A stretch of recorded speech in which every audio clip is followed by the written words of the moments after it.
सातारा येथील कुणाल भिकाजी पेंदर यांनी दिनांक 2 जुलै रोजी महिंद्रा कंपनीचे लाल रंगाचे ट्रॅक्टर क्रमांक MH29 बिल P5734 हे ट्रॅक्टर गावातीलच अंगणवाडी समोर उभे ठेवले होते। ते कोणीतरी अज्ञात इसमाने चोरून नेले याबाबतची लेखी तक्रार वडकी पोलीस स्टेशन येथे गुन्हा दाखल केला होता।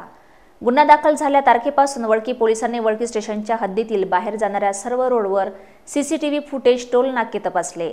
आजूबाजूला पोलीस स्टेशनला माहिती देऊनही ट्रॅक्टर मिळून येत नव्हता। पोलिसांनी तपासाचे सातत्य राखत प्रयत्न सुरूच ठेवले।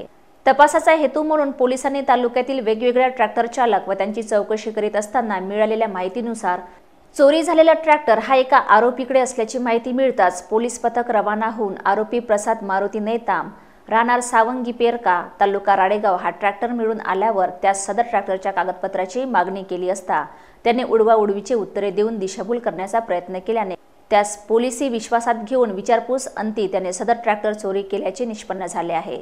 सदर गुन्ह्याचा तपास कुमारचिंता पोलीस अधीक्षक पियुष जगताप, अप्पर पोलीस अधीक्षक रामेश्वर वेंजने, उपविभागीय पोलीस अधिकारी यांच्याच मार्गदर्शनाखाली वडकी पोलीस स्टेशनचे अधिकारी जमादार यांनी केला आहे। सदर आरोपीस अटक करण्यात आली असून 2 दिवस पोलीस कोठडी मिळाली आहे।